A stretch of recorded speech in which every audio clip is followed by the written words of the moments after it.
Good morning, everyone. It is Monday, July 19th, another wet day to kind of accent a wet July.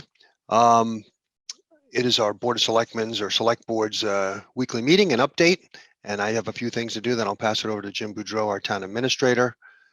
First thing, just a couple meetings going on this week. This evening, Rec Commission is meeting to go over the placement of a new JV or full-size baseball field and talking with softball people and trying to find a place in town to put that. So if you're interested in that, show up for that meeting. This Tuesday, we have a select board meeting at 6 o'clock. We'll be meeting in executive session. And then at 6:30, we will have our regular meeting. The executive session concerns the Border Street property.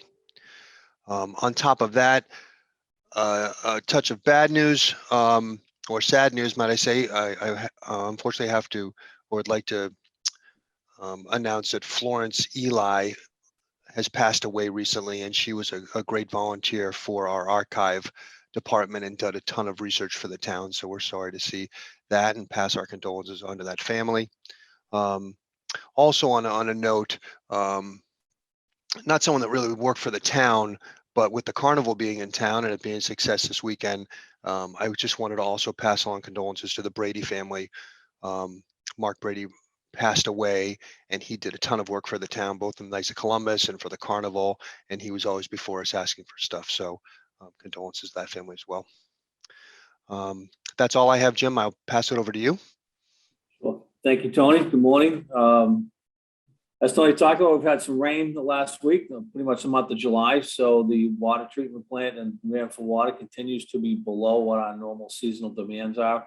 Total average demand for the last week was 1.371 million gallons per day, which is down from the over 1.4 the week before and is down from the previous year.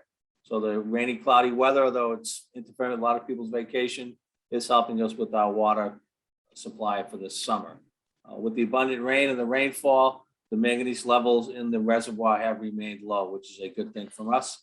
Water main construction, the main construction on the utility road area is now complete. Testing of the water mains is now ongoing. When that is completed, the contractor will begin doing the individual home services. The construction of the water main, new water main on Old Oaken Bucket has started. Old Oaken Bucket Road is closed to through traffic. There are detour signs, but that project has commenced. The reservoir is at plus 4.5 inches. That's down almost 4 inches from the week before. Rainfall over the last 5 days was 0.78 inches. And we are, despite all the rain, in our annual water ban that is applied by the state. For COVID, we had 2 cases over the last week.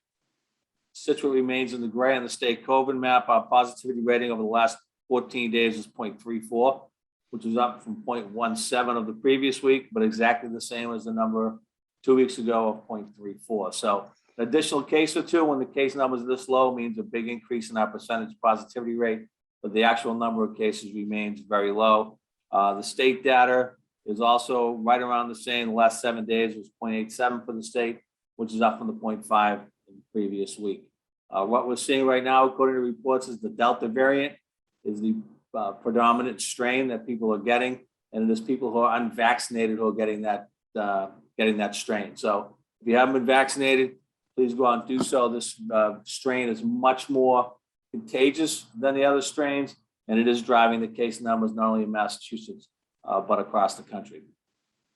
Peggotty Beach, we've talked about that. The drainage work is scheduled to commence this week. We'll be putting in some drainage basins down there to help with drainage issues that have arisen as part of the reconstruction of Peggotty Beach. So people should see that going on. Once that's complete, again, the final paving will take place, weather dependent and dependent on the availability of the contractor. Countryway sidewalk, the last day or two of the fine grading will be this week. Once they're finished that, they have a couple poles and mailboxes that they'll start moving. But right now, the base coat is scheduled down on Thursday. Once that's done, we'll move any further poles or things that have to be moved, and then it will sit for a little bit, and the final coat will be done later on this summer. Once we're finished with Countryway, we'll then start working on the design for the Stockbridge Road sidewalk, which will commence at the top of the hill and head out towards Stockbridge Church First Parish. So that's where we are on that. That's funded in part through a $400,000 grant from the Commonwealth of Massachusetts. Steedman Rink renovations are scheduled to start this week. This is a CPC project that'll remake that very popular skating rink over at the high school. That project is expected to finish up early in September, but the work that'll be done when school starts will not interfere with school at all. Contractors out there mobilizing. You should see them starting work over the next couple of days. Widows Walk Clubhouse renovations are ongoing. If you go down there now, you'll see that they've put up the walls that will delineate the size of the new clubhouse. In a nutshell, the old deck will be formed in and become part of the clubhouse, and a new deck will be added. New kitchens, new bathrooms, new handicap accessibility, new clubhouse. And then when it's all done, the parking lot will be paved, and we'll do landscaping down there, remake that whole thing. 2.5 million right now. We are on time. We are on our budget, and we're keeping a very close eye on that to make sure that we do so. One final thing for people to know. The new sewer regulations that the board adopted several months ago have gone into effect to help prevent backups for residents and I&I for the town.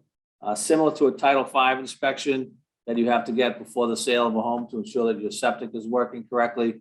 At the time of sale or transfer of property, a video inspection is required of all properties with a sewer service constructed out of clay, cast iron, or asbestos concrete. This will ensure that the connection is working. It is not blocked to cause backups. It is not leaking to cause I&I. Details of that are on the town's website under the sewer department. Also, if you're installing a new sewer service in any tidally influenced area, starting this week, that service must be wrapped. And your installer will understand what that means, but it's wrapping the pipe in a rubber sleeve to ensure if there is any leakage, it's not getting into the water or causing us any problems with I&I. Again, those details on the town website under the sewer department, ScituateMA.gov. Click on DPW and then the sewer department. You'll be able to find all those new regulations. And that's what I have for today. Great. Well, that's a lot going on in town. Hopefully the weather will change and we'll get the rest of the summer being sunny. Other than that, have a great week, and we will see you hopefully tomorrow night at our select board's meeting.